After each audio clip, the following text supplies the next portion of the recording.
우리 보통 사람들은 꿈이 뭡니까? 혹은 장래 희망이나 소망이 뭡니까? 이렇게 묻는 것을 우리 믿음의 사람들은 좀 다르게 표현합니다. 기도 제목이 뭡니까? 또 하나님 주신 비전이 뭡니까? 이렇게 표현을 하죠. 우리가 꿈꾸는 거, 소망하는 거, 이것을 이루어 주실 분은 하나님이심을 믿기에 우리는 그것을 기도로 하나님께 아뢰입니다. 그리고 그것은 단순히 내 욕심이나 또는 이익을 채우기 위한 것이 아니기에 하나님이 내게 주신 비전으로 여기게 됩니다. 그래서 우리는 하나님이 주신 비전을 깨닫게 되면 그것을 이루어 주실 하나님께 기도하게 되는 거죠. 오늘 본문에 보면 사도 바울이 주의 복음을 전하면서 나에게 주신 하나님의 비전은 뭘까? 그리고 그 비전을 이루기 위해서 내가 하나님 앞에 어떤 기도를 드려야 될까?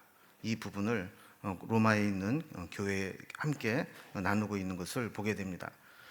지금은 아직 이 로마서를 쓸 때만 하더라도 바울이 로마에 가거나 또 로마 교인들을 만나지 못했을 때입니다.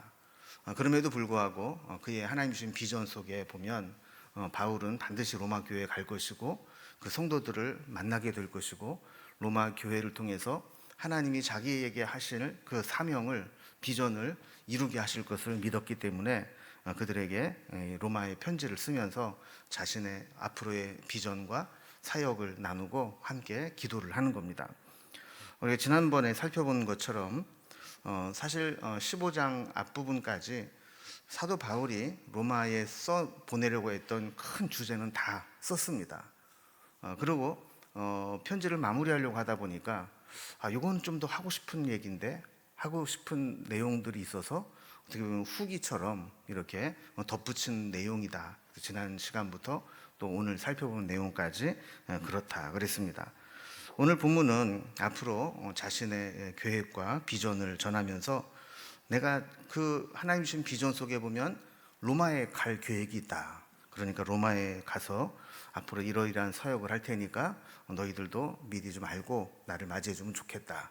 그리고 그 비전을 이루기 위해서는 함께 기도하는 것이 필요한데 나는 이렇게 기도하고 있으니까 같이 기도해 달라 하는 내용입니다. 그래서 오늘 제목처럼 이 바울의 비전과 또 기도, 그래서 바울은 어떤 비전을 가지고 있고 어떤 기도를 나누고 있는지 오늘 이제 살펴보려고 합니다. 먼저 바울의 비전과 이 사역의 계획을 한번 살펴보겠습니다. 바울의 비전과 계획을 이야기하기 전에 바울은 먼저 자기는 지금까지 하나님의 인도하심과 순리대로 사역을 해왔다라는 것을 고백합니다. 자기가 어떤 삶을 살아왔는지를 쭉 이야기를 하고 그런 가운데 하나님 나에게 이런 비전을 주셨다 이렇게 나누는 거죠. 그래서 22절에 보면 그런 이야기를 합니다. 그러므로 또한 내가 너희에게 가려 하던 것이 여러 번 막혔더니 그랬습니다. 여기서 너희에게는 누구를 가리키는 걸까요? 로마서를 받게 되는 로마에 있는 교인들이죠.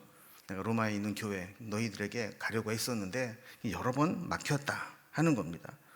여기서 뭐 막혔다라는 것은 어떤 물리적으로 누가 못 가게 방해를 해서 못 갔다라기보다는 로마에 가고 싶은 마음이 있었고 여러 번 계획을 세웠지만 하나님의 구체적인 인도하심 받지 못해서 내가 지금까지 가지 못하고 있었다, 이런 이야기입니다. 그리고 우리가 늘 기도하면서 하나님의 뜻을 구하는 사람은 무리수를 두거나 또 억지로 막 급하게 어떤 일을 하지 않습니다. 만약에 어떤 일을 하면서 막 무리수를 두거나 막 쫓기듯이 막 급하게 하려고 한다면 그거는 하나님이 내게 주신 사명이라기보다는 내 욕심에 의해서 내가 하고 싶은 그 계획을 이루고자 하는 그 뜻일 가능성이 많습니다. 그래서 우리는 기도하면서 한편으로는 하나님의 인도하심을 기다리는, 하나님이 순리대로 이 기도한 것을 풀어줄 것을 기다리는 지혜도 필요합니다. 믿음이 좋다고 하는 사람들이 할 수 있는 실수 중에 하나가 뭐냐면 믿음이 너무 좋아서 자기가 가진 야망까지도 이게 하나님의 비전이라고 생각하기 쉽다라는 겁니다. 하나님은 그렇게 해라, 그런 비전을 주지 않으셨는데도 내가 어떤 막 계획을 세우고 이건 하나님의 뜻이야, 막 그러면서 막 밀어붙이기가 쉽다라는 거죠. 여러분, 하나님은 아직 그거를 할 계획을 안 가지고 계신데 저 밑에서 어떤 목사가, 또 어떤 장로가, 또 어떤 권사가 우리가 이거 해야 된다고 이 하나님의 뜻이라고 그냥 막 밀어붙이면 하나님도 얼마나 당황스러우시겠어요. 나는 아직 아닌데 사람이 먼저 그냥 자기가 나서서 막 그렇게 하면 하나님의 뜻을 이루는 게 아닙니다. 우리는 하나님의 뜻을 분별하고 노력하며 기도해 왔다면 하나님이 그 일을 이루시는 방식까지도 배워야 됩니다. 늘 성령님의 인도하심에 열려 있어서 기도하는 가운데 하나님이 길을 열어주시면 순발력 있게 따라가야 되는 것이고, 기도하는데도 일이 자꾸 막히고 열리지 않는다 그러면 하나님이 길을 열어주실 때까지 기다리면서 하나님의 때를 기다려야 되는 겁니다.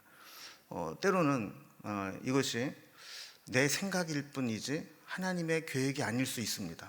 그러면 기다리다가 하나님의 뜻이 뭘까를 찾으면서 다른 길로 갈 계획도 생각해야 되는 거죠.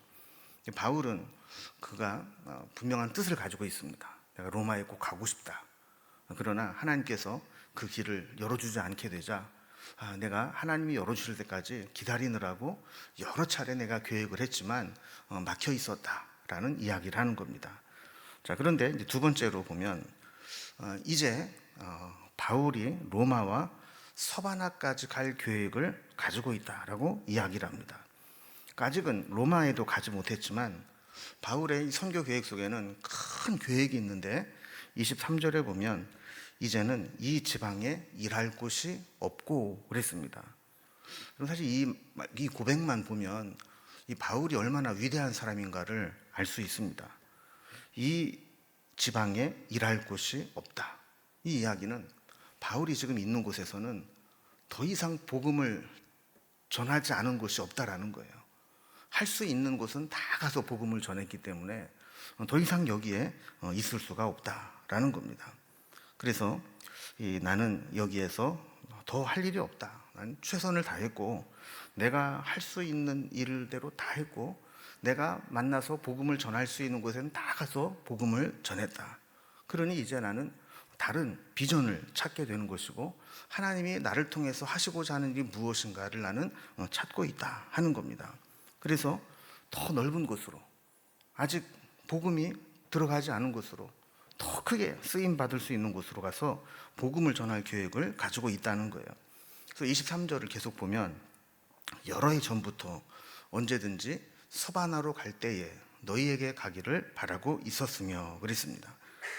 여기 바울의 비전을 알 수 있는데 바울의 복음을 전하는 사역의 최종 목적지는 어디라는 걸 알 수 있어요? 서바나. 로마가 아니고 서바나까지 가는 게 궁극적인 목적이었다는 거예요. 그래서 서바나는 스페인을 서바나라고 이제 음역을 해놓은 겁니다. 당시에는 유럽의 서쪽 끝에 이 스페인 반도가 있고 거기에서 내다 보이는 바다가 지구의 끝이라고, 세상의 끝이라고 생각을 했습니다. 그러니까 이 바울이 이 복음을 전할 때만 하더라도 이 지구가 둥글다는 것을 몰랐기 때문에 이 지구는 평평하고 가다 보면 어딘가는 끝이 있을 것이다. 그리고 육지로 연결된 곳이 스페인 반도가 끝이고 거기서 보이는 바다가 끝이다. 그래서 쭉 가다 보면 어디에선가 이 폭포처럼 뚝 떨어져서 이 땅이 끝나는 때가 올 것이다. 이렇게 생각을 할 때였습니다. 그래서 스페인은 미지의 세계이면서도 한편으로는 한 번도 갔다가 돌아온 사람이 없었기 때문에 그 당시에는 두려움의 세계였습니다. 근데 바울은 세상의 끝이라고 알려진 서바나까지 가서 복음을 전하고 싶다. 이 계획을 가지고 있었다라는 겁니다. 근데 바울이 참 보면 이제 치밀한 사람입니다. 얼마나 치밀한 사람이냐 하면 지금 여러분 바울을 주 파송한 교회가 어디입니까? 안디옥 교회죠. 그리고 또 그나마 바울을 열심히 잘 도왔던 교회가 어떤 교회입니까? 마게도니아 첫 성이었던 빌립보, 자주장사 루디아가 있었던, 사업하는 아줌마가 있었던 그 교회. 그래서 열심으로 섬겼고 막 감옥에 갇혀서 또 옥바라지라고 막 그랬어요. 근데 그 후원을 받아가지고는 저 땅끝이 있는 서바나까지 가서 복음을 전하기가 어려웠던 겁니다. 그러니까 바울이 서바나까지 갈 때 그 선교에 후원을 해주고 뒷바라지 해줄 교회로 로마 교회를 생각한 겁니다. 그래서 내가 서바나까지 갈 계획을 가지고 있는데 그 전에 로마에도 가겠다라는 이야기를 하는 겁니다. 24절에 보면 이는 지나가는 길에 너희를 보고 먼저 너희와 사귐으로 얼마간 기쁨을 가진 후에 너희가 그리로 보내주기를 바람이라 그랬어요. 이게 너희가라는 말이 계속 나오죠.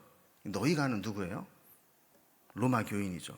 그래서 내가 서바나까지 가는 길에 로마 교회에 가서 먼저 보고 사귀면서 얼마간 있으면서 기쁨을 얻다가 너희가 로마 교회가 나를 서바나까지 보내주기를 바람이라.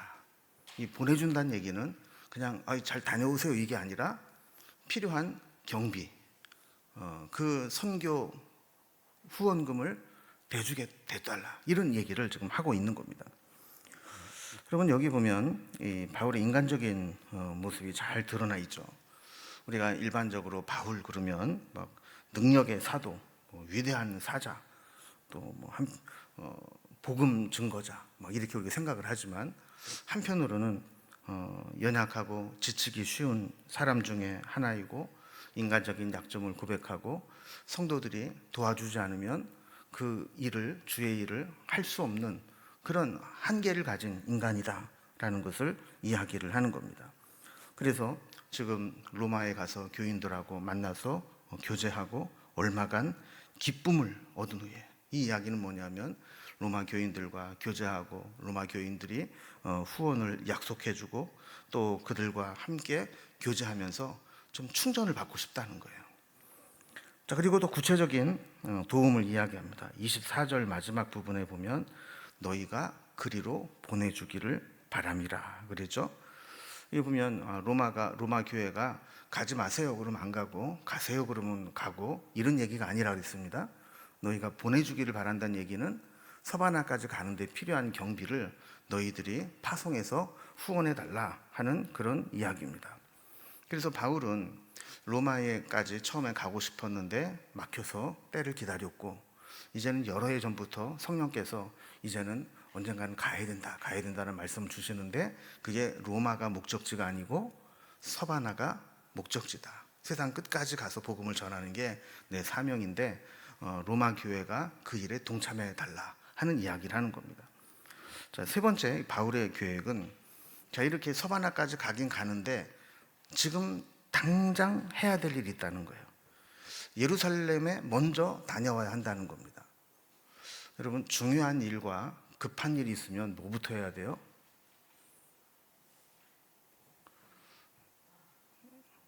급한 일이 아주 안 급하면 중요한 일을 미리미리 해놓은 사람은 급한 일이 안 생깁니다. 근데 때로는 아무리 하나님의 뜻을 따라 해도 우선적으로 해야 될 일이 있잖아요. 그래서 바울은 서바나까지 가는 큰 원대한 선교의 계획, 땅끝까지 이르러 내 증인이 되리라 하시는 말씀대로 서바나까지 가서 해야 되는 게 맞기는 맞는데 지금 우선적으로 해야 될 일이 있는데 그게 예루살렘에 다녀와야 된다라는 겁니다. 자, 그러면 왜 예루살렘으로 가야 된다고 하는지를 살펴봅니다. 25절에 보면 그러나 이제는 내가 성도를 섬기는 일로 예루살렘에 가노니 그랬어요. 좀 그렇게 지금 로마 서바나 얘기했으면 빨리 와야 되는데 정반대로 지금 예루살렘으로 간다 하는 겁니다. 그럼 이유가 뭐냐? 26절에 보면 이는 마게도냐와 아가야 사람들이 예루살렘 성도 중 가난한 자들을 위하여 기쁘게 얼마를 연보하였습니다. 그랬습니다. 그러니까 당시에는 이 예루살렘에 큰 기근이 있었습니다. 여러분 이 기근이나 재난이나 불경기를 만나면 부자들이 더 힘들까요? 약자들이 더 힘들까요? 약자들이 더 힘들죠. 경기가 위축되면 사람들은 다 자기 살궁리부터 하기 때문에 그 자기를 위주로 생각합니다. 누가 어려움을 당했다고 이야기를 들어도 내 코가 석자인데 뭐 누구를 도와? 그러면서 약자들에 대해서 도움의 손길을 펴지 못합니다. 당시 예루살렘에서 가장 사회적 약자는 그리스도인들이었습니다. 왜냐하면 유대인들이 주류를 다 형성하고 있었기 때문에 거기에서 예수 믿는 사람들은 아주 핍박을 많이 받고 또 경제적으로 소외를 시키고 또 사업을 하는 데서 왕따를 시키고 이러면서 겨우겨우 힘겹게 살아가고 있었는데 몇 년 동안 기근이 들면서 예루살렘 교회의 기독교인들이 먹고 살 것이 없어지는 그런 상황을 만나게 된 겁니다. 자, 그럴 때 바울은 복음을 전하면서 기회가 있을 때마다 예루살렘 교회 얘기를 한 거예요. 자, 지금 이 복음의 출발지이고 이 교회의 모교회인 예루살렘 교회 성도들이 예루살렘에 큰 기근이 있어서 지금 다 굶어 죽게 생겼다. 그러니까 우리가 여유가 있을 때 조금 거기에 구제헌금을 연보를 걷어서 보내주는 게 마땅하다 하는 겁니다. 그럼 사실 이제 돈 얘기하는 게 제일 부담스럽고 어렵지 않습니까? 근데 바울은 담대하게 연보 얘기를 하면서 연보를 모았습니다. 그렇게 할 수 있었던 이유는 바울에게는 중요한 원칙이 있었기 때문입니다. 27절을 보면 저희가 기뻐서 하였거니와 또한 저희는 그들에게 빚진 자니 만일 이방인들이 그들의 영적인 것을 나눠 가졌으면 육적인 것으로 그들을 섬기는 것이 마땅하니라 그랬습니다. 여러분, 이방에서 바울의 전도를 받고 예수를 믿은 사람들은 예루살렘 교회의 빚진 자라는 거예요. 그럼 빚은 갚아야 되는 거잖아요. 그럼 왜 이방에 있는 교회가 예루살렘 교회의 빚진 자라고 했을까요? 복음이 예루살렘으로부터 왔고 예루살렘에 살다가 박해를 받아서 흩어진 자들이 교회를 세우고 그들이 복음을 받아들이고 교회의 중심 역할을 했다는 겁니다. 그러니까 그들의 출신이 어디예요? 예루살렘이에요. 그런데 예루살렘이 지금 어려움을 당했어요. 그러면 그들의 복음의 본고장이고 복음을 전해준 그 교회를 돕는 게 마땅하고 마치 빚진 자와 같다라는 이야기입니다. 그럼 이거는 마치 서울에 있는 큰 교회들이 그냥 다 생짜배기를 전도해서 교회가 커진 게 아니라 사실은 지방에 있는 교회나 시골에 있는 성도들이 다 서울로 올라와서 그 교회를 채웠기 때문에 그런 겁니다. 그러면 서울에서 대형 교회가 되고 시골에서 올라온 사람들이 헌금을 해서 어느 정도 여유가 생겨 있는 교회는 어떤 사명을 가져야 된다고요? 지방에, 시골에, 고향에 힘들고 어려운 교회를 섬길 책임이 있다는 거예요. 그래서 우리 교단 차원으로 그 일을 하기 위해서 동반성장위원회 그런 것들을 통해서 우리가 상회비를 얼마씩 내면 그 중에 일부분을 그 미자립 노회에 그 미자립 교회를 위해서 이렇게 떼어서 보내게 되는 겁니다. 이게 빚진 자라는 거죠. 그래서 수원지가 말라버리면 나중에는 큰 강줄기도 말라버리게 되는 것과 마찬가지로 이렇게 서울에 있는 큰 교회들은 이 지방에 있는 교회의 빚진 마음을 가지고 그를 도울 필요가 있다라는 겁니다. 이방에 있는 교회들도 마찬가지라는 거죠. 예루살렘으로부터 복음이 왔고 그 이방의 교회를 세우면서 주축이 되는 성도들이 다 예루살렘에서 사도들로부터 복음을 받아들이고 핍박을 받아서 흩어졌던 자들인데 그들의 고향 교회인 예루살렘 교회가 이렇게 어렵다. 그러면 우리가 복음을 받아들이고 난 다음에 그들을 돕는 게 마땅하다라는 겁니다. 자, 그래서 27절 중간을 다시 보면 자, 만일 이방인들이 그들의 영적인 것을 나누어 가졌으면 육적인 것으로 그들을 섬기는 것이 마땅하니라 그랬어요. 예루살렘 교회는 영적인 게 있었죠. 그런 영적인 복음을 이방인들에게 전해줬어요. 그러면 이방인들은 예수님 믿기 전에 육적인 것들이 있었어요. 그럼 이제 영적인 것을 나눠준 자들에게 육적인 것으로 섬기는 것이 마땅하다라는 겁니다. 그럼 갈라디아서 6장 6절에도 보면 가르침을 받는 자는 가르치는 자와 모든 좋은 것을 함께 하라, 이런 말씀이 있습니다. 이 말씀도 같은 맥락이죠.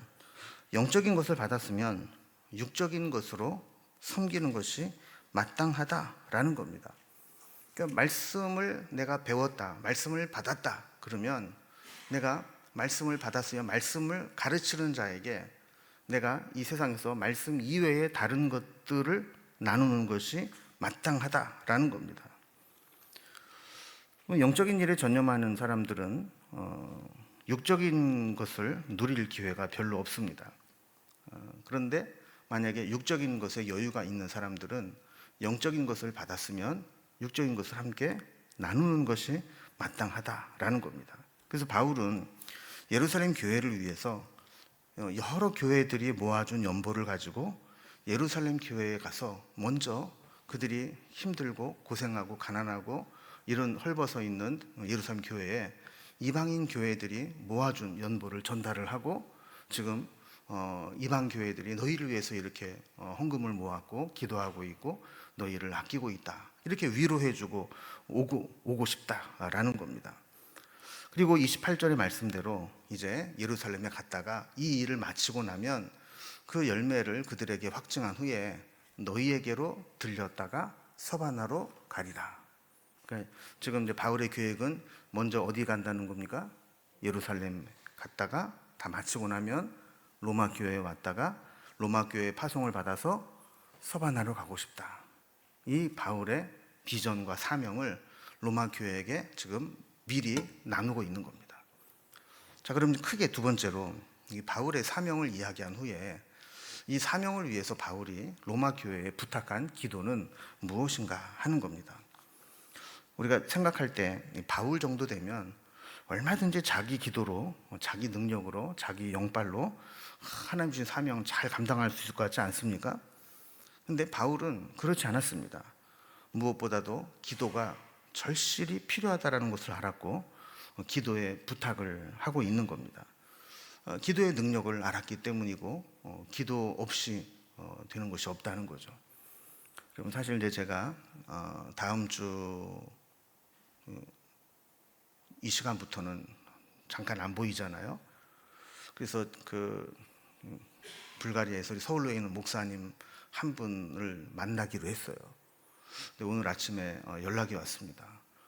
저희가 지금 런던에 있는데 목 디스크가 터져가지고 지금 꼼짝을 못하고 좀 2주째 누워 있는데 지금 침 맞고 한 방으로 겨우 달개고 있는데 비행기 탈 정도가 되면 모든 일정 다 취소하고 다시 한국으로 돌아와야 될 상황이다. 그래서 약속했던 대로 만남을 갖지 못하고 있으니까 예약되어 있는 거 다 취소해달라. 그래서 다 연락을 하고 그랬어요.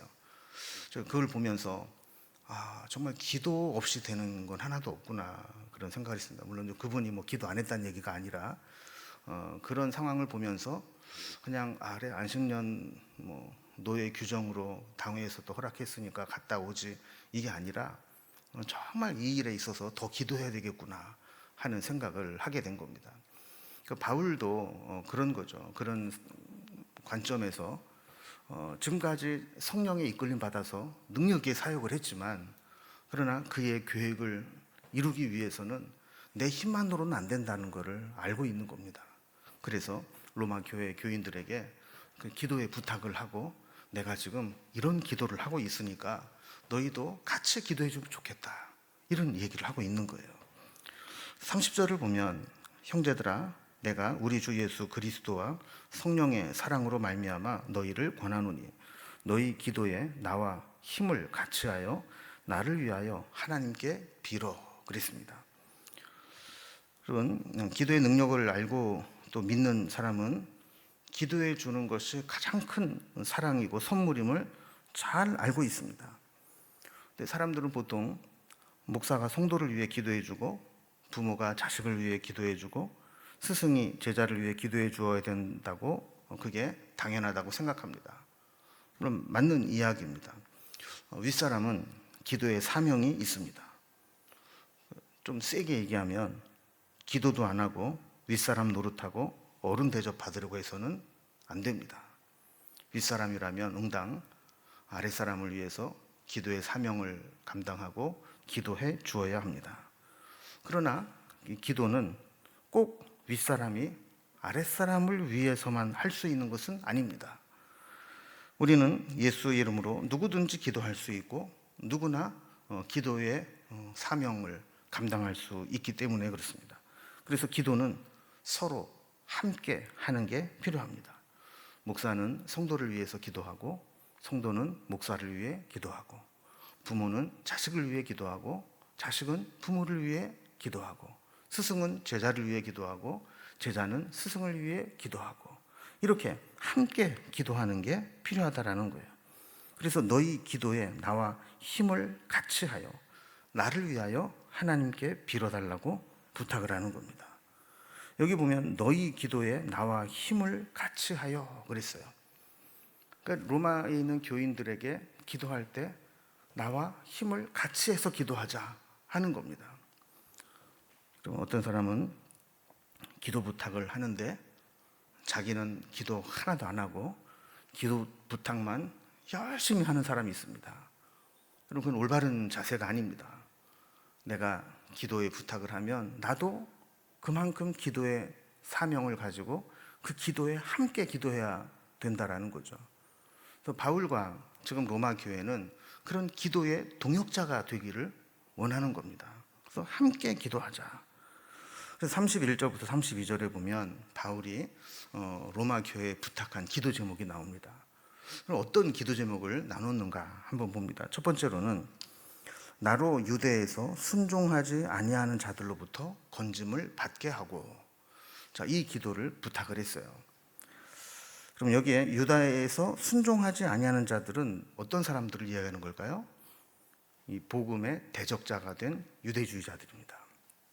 우리가 전에도 사도행전 공부할 때 살펴본 것처럼 23장 14절에 보면 바울이 예루살렘으로 가려고 할 때 우리가 바울을 죽이기 전에는 아무것도 먹지 않기로 굳게 맹세했습니다.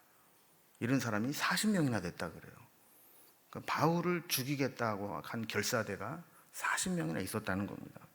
그러니까 바울이 생명의 위협을 느끼는 것은 그냥 공갈 협박이 아니라 실제로 생명의 위협을 느끼는 상황이었습니다. 그래서 31절에서도 이렇게 유대에 순종하지 않는 자들로부터 건짐을 받게 해달라 하는 그 기도는 사실 바울의 목숨이 걸린 아주 위급한 기도 제목이었습니다. 대적들로부터 공격을 받으면 우리는 양쪽으로 고통을 당합니다. 겉으로는 환난을 당해서 죽지는 않을까 하는 생명의 위협을 느끼게 되고, 또 안으로는 환난을 통해서 두려움에 빠지고 위축돼서 낙심하고 하나님 주신 사명을 포기하고자 하는 그런 위기를 만나기도 합니다. 그래서 바울은 생명을 보존해 달라고 기도하면서 이 저들의 위협이 내 사명을 꺾어버리지 못하도록 해달라고 기도 부탁을 하고 있는 겁니다. 두 번째 기도의 부탁은 또 예루살렘에 대하여 내가 섬기는 일을 성도들이 받을만하게 하고 그랬습니다.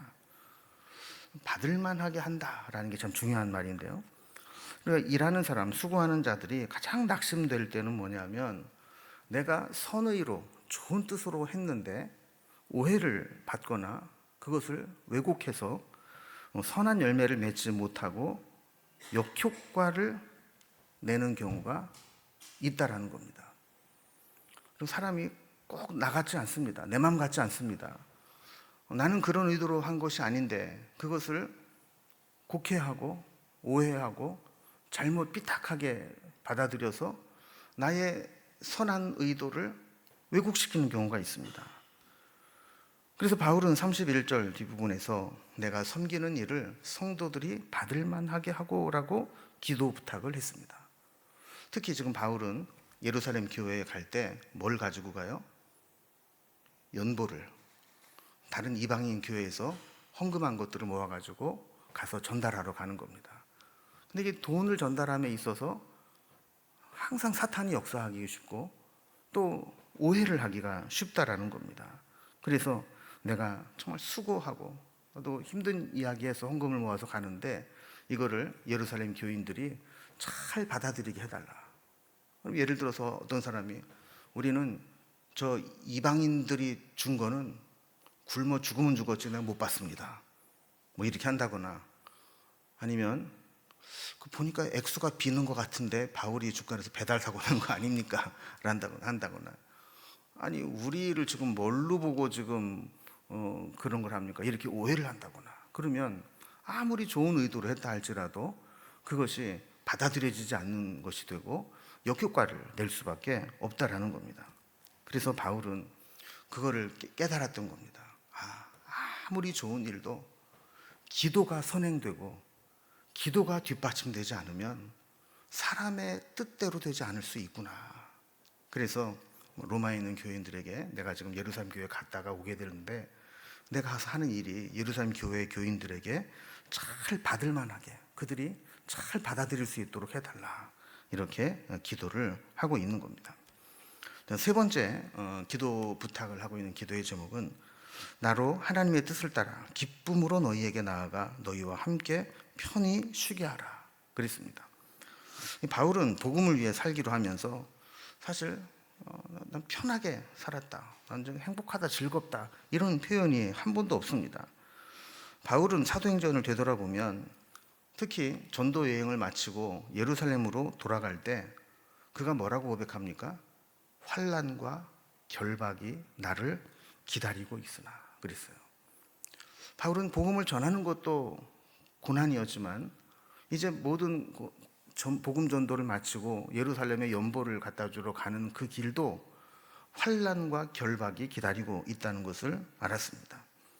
그래서 로마 교회에 편지를 써서 보내면서 사실 한편으로는 내가 잘못하면 로마에 가지 못할 수도 있겠구나 하는 그런 생각도 가지고 쓴 겁니다. 그런데 만약에 내가 이 일을 잘 마치고 로마에 가게 된다면 로마의 교인들은 나를 좀 기쁨으로 좀 맞아달라. 그리고 너희와 함께 편히 좀 쉬게 해달라. 편히 쉬는 게 놀고 먹으려고 하는 게 아니라 거기서 재충전을 받아야 어디로 가요? 서바나로 가는 거예요.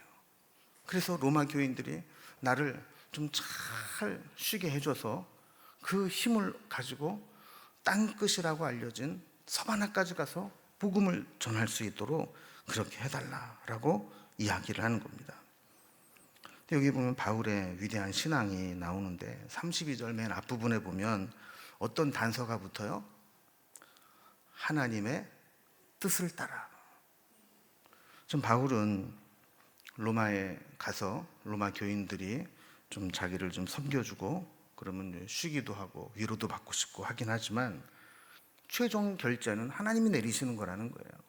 하나님이 허락하시면 로마에서 성도들과 함께 좀 쉬면서 재충전도 받는 것이고 하나님이 만약에 허락지 않으시고 그냥 가 그러면 서바나로 갈 수밖에 없다라는 겁니다. 그러나 바울은 지금 너무 지쳐있기 때문에 지금 내가 모든 일을 마치고 로마에 가면 좀 내가 좀 편히 쉬고 있다가 다시 서바나로 갈 수 있도록 해달라 하는 겁니다. 좀 말씀을 이제 마무리해 봅니다. 오늘 말씀의 이제 주제는 바울의 남은 사역, 비전과 또 그가 그 비전을 이루기 위해서 어떤 기도의 제목을 가지고 있는지 그리고 어떤 기도를 함께 해주기를 부탁하고 있는지 하는 것을 살펴보았습니다.